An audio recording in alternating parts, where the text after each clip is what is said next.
DJ Gautam production के प्रस्तुति।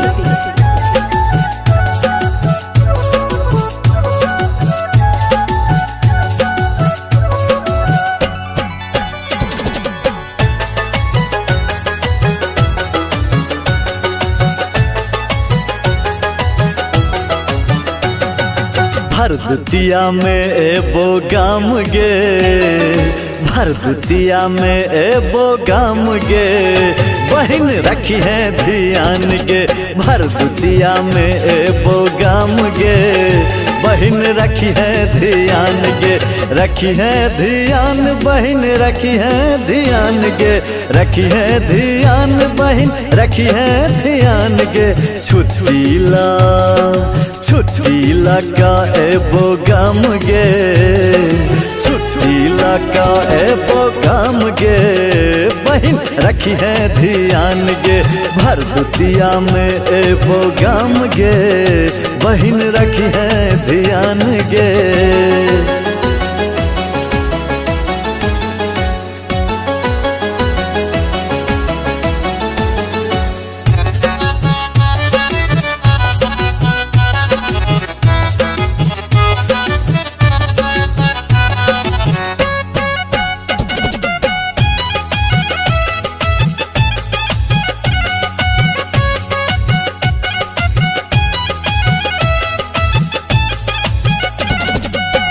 बीच ही अंगना में अरिपन करी है, पान सुपारी कीन कलबी है।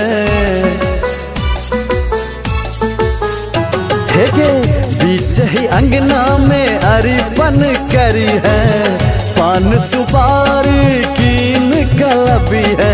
तू ही छे बहिनी परान गे, तू ही छे बहिनी परान गे, बहिन रखी है ध्यान गे। छुट्टी ला एबो हम गाम गे, बहिन रखी है ध्यान गे। भरदुतिया में एबो गाम गे, बहिन रखी है ध्यान गे।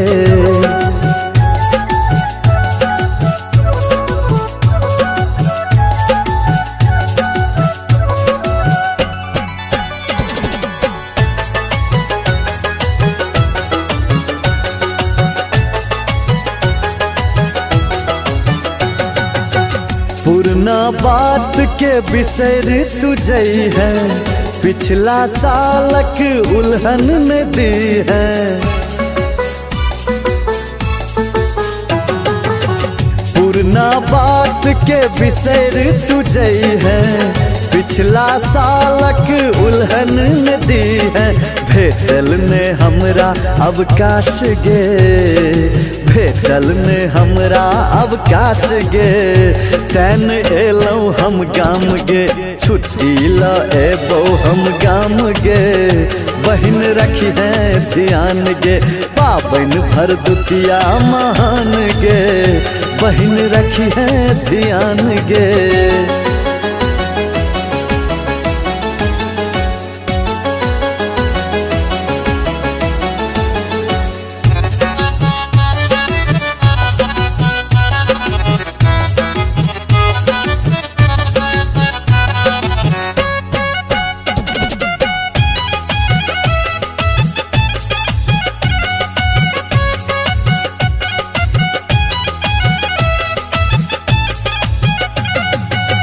युग युग साई होइत अलैया, बहिन भाई सा पैघ भेलैया। युग युग साई होइत अलैया, बहिन भाई सा पैघ भेलैया। माफी के देवता छौ नाम गे, माफी के देवता छौ नाम गे, बहिन रखी है ध्यान गे। छुट्टी ला एबै हम गाम गे, बहिन रखी है ध्यान गे। पाबन भरदुतिया महान गे, बहिन रखी है ध्यान गे।